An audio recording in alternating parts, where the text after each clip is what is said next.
Border Gavaskar ట్రోఫీలో రసవత్తర సమరానికి వేళైంది. Australia Bharat మధ్య శుక్రవారం రెండో టెస్టు గులాబీ బంతితో జరిగే ఈ టెస్ట్ మ్యాచ్లో టీమిండియా ఉత్సాహంతో బరిలో దిగుతుంది. మరోవైపు సొంత గడ్డపై ఆడుతున్న ఆస్ట్రేలియా అనుకూల పరిస్థితులను సద్వినియోగం చేసుకోవాలని పట్టుదలతో ఉంది. తొలి టెస్టులో ఆతిథ్య జట్టును 295 పరుగుల తేడాతో ఓడించిన భారత్ సిరీస్లో 1-0తో ఆధిక్యంలో ఉన్న సంగతి మనందరికీ తెలిసిందే. సొంత గడ్డపై న్యూజిలాండ్ చేతిలో వైట్ వాష్, పేలవ్ ఫామ్, గాయాలు, ఫిట్నెస్ సమస్యలు.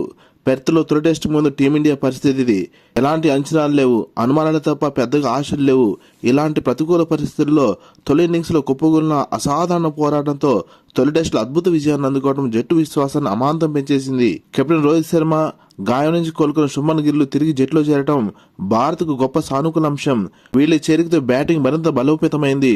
తొలి టెస్టులో చెలరేగిన యువ ఓపెనర్ యశస్వి జైస్వాల్ ఫామ్ భారత్కు బాగా కలిసొచ్చే అంశం.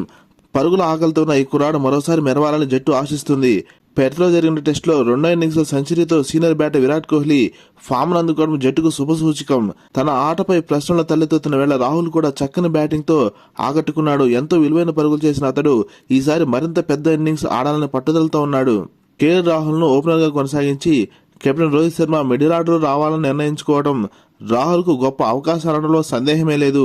అయితే ఈ అవకాశాన్ని ఎలా సద్వినియోగం చేసుకుంటాడో చూడాలి. వికెట్ కీపర్ పంత్ మరియు ఆల్రౌండర్ నితీష్ కుమార్ రెడ్డి బాగా ఆడుతున్నారు. రోహిత్ మరియు గిల్ అందుబాటులో ఉన్న నేపథ్యంలో జూరెల్ మరియు పడిక్కల్ పెవిలియన్కే పరిమితం కాక తప్పదు. ఇక బౌలింగ్లో ఎప్పటిలాగే భారత బౌలింగ్ బృందానికి జాస్ప్రీత్ బుమ్రా నాయకత్వం వహించనున్నాడు. మొదటి మ్యాచ్లో అద్భుత బౌలింగ్తో కంగారులో పతనాన్ని సాధించిన బుమ్రాపై భారీ అంచనాలే ఉన్నాయి. భారత జట్టు బౌలింగ్ విభాగంలో ఎలాంటి మార్పు ఉండకపోవచ్చు. బుమ్రాతో పాటు సిరాజ్, హర్షిత్ రాణా పేస్ భారాన్ని పంచుకుంటారు. ఆల్రౌండర్ నితీష్ కుమార్ రెడ్డి కూడా తన మీడియం పేస్ తో ఉపయోగపడుతున్నాడు. ఏకైక స్పిన్నర్ గా వాషింగ్టన్ సుందరే కొనసాగే అవకాశం ఉంది. ఇక ఆస్ట్రేలియా జట్టును పరిశీలిస్తే తొలి టెస్టు ఫలితం ఎలా ఉన్నా ఈ మ్యాచ్ లో ఆస్ట్రేలియా అత్యంత బలమైన ప్రత్యర్థి అనడంలో సందేహమే లేదు. డే నైట్ పోరు భారత బ్యాటర్లకు భిన్నమైన సవాళ్లు వేసనుంది. గులాబీ బంతి ద్వారా వచ్చే అదనపు సీమ్ మూవ్మెంట్ వారిని పరీక్షించనుంది. స్వదేశంలో ఇప్పటి వరకు జరిగిన 12 డే నైట్ టెస్ట్ మ్యాచ్ల్లో ఒకే ఒక ఓటమి చవిచూసిన కంగారు జట్టు తమ పదులైన పేస్ దళంతో భారత్ను బెంబేలెత్తించాలని చూస్తుంది. కమిన్స్, స్టార్క్, బోలాండ్తో కూడిన పేస్ అటాక్ ఈ మ్యాచ్లో ఆ జట్టుకు గొప్ప బలం. ఇదే మైదానంలో గత పర్యటనలో ఆడిన టెస్టులో టీమిండియా 36 పరుగులకి కుప్పగొలిన విషయం మరవద్దు. అయితే పెర్త్లో మెరుగ్గా బౌలింగ్ చేసిన హేజిల్వుడ్ గాయంతో దూరం కావడం ఆసీస్కు ఎదురుదెబ్బే. బ్యాటర్ల ఫామ్ కూడా ఆస్ట్రేలియా ఆందోళన కలిగిస్తుంది.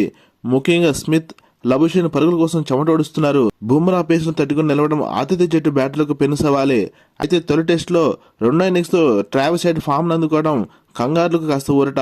మొత్తం మీద బ్యాటర్లు ఎలా పుంజుకుంటారు అన్న దానిపైనే ఈ మ్యాచ్ లో ఆసీస్ ఆశలు ఆధారపడి ఉన్నాయి. బ్యాటింగ్ కు అలాగే బౌలింగ్ అనుకూలించే అడిలైడ్ పిచ్ పై నాలుగో ఇన్నింగ్స్ ఛేదన చేయడం కష్టం కాబట్టి టాస్ గెలిచిన జట్టు మొదట బ్యాటింగ్ తీసుకునే అవకాశాలు మెరుగ్గానే ఉన్నాయి. లేటెస్ట్ క్రికెట్ అప్డేట్స్ కోసం ఈ వీడియో లైక్ చేసి ఛానల్ సబ్స్క్రైబ్ చేస్తాను ఆశిస్తున్నాం. Thank you for watching.